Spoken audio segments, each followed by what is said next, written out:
Hi guys, I just wanted to do a quick check-in. This isn't going to be a long video because my voice isn't 100% yet.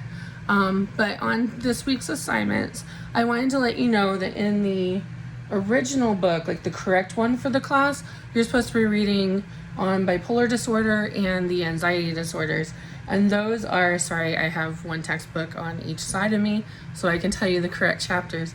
So you're supposed to be reading chapters 11 and 12 if you have the correct textbook for the class. In the new textbook, which is the one that looks like this, you're reading on the same thing, bipolar disorders and anxiety disorders, but they are chapters 12 and 13.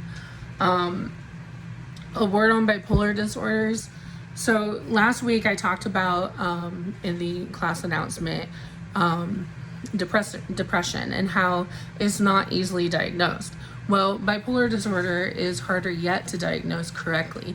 And the worst part of bipolar disorder is that Hollywood has created this whole stigma. Like when you hear the word bipolar or manic depressive, as some people will call it, it's the same thing.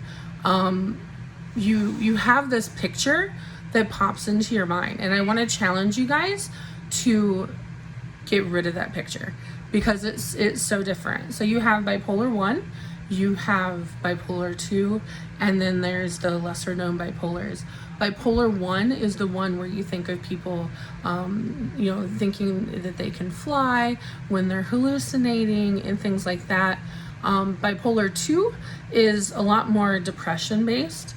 They'll still have the mood component of having mania, but in that we call it hypomania, and it's not quite as extreme as bipolar 1 mania, but it gets really complicated in the diagnosing because if someone is depressed with bipolar 2 and they're feeling suicidal and they end up hospitalized, well, they just became bipolar 1 simply because they were hospitalized, even though like their diagnostic criteria is still the same.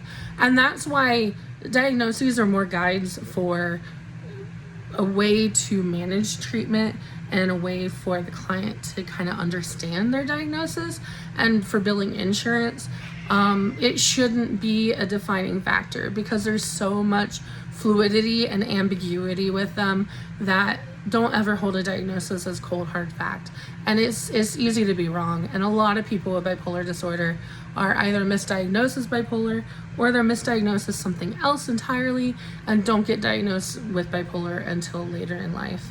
If you have any questions on that, let me know. When we have our next live class, I will go more in depth on depression and bipolar and schizophrenia. It's even tougher yet. So remember, you guys aren't learning all this to actively diagnose. It's to give you a understanding, a starting understanding of what it looks like. A lot of bipolar disorder, a lot of individuals with bipolar disorder will self-medicate with substance, and is more common in bipolar 1, but bipolar 2s will do it as well. They just use more of the uppers, and the bipolar 1s will use anything that helps them feel better. So anyhow, I hope you guys are having a great week.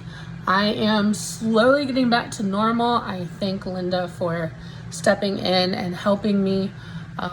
It was a huge break. Anyhow, feel free to reach out if you have any questions or any concerns at all. I'm happy to help. Bye guys.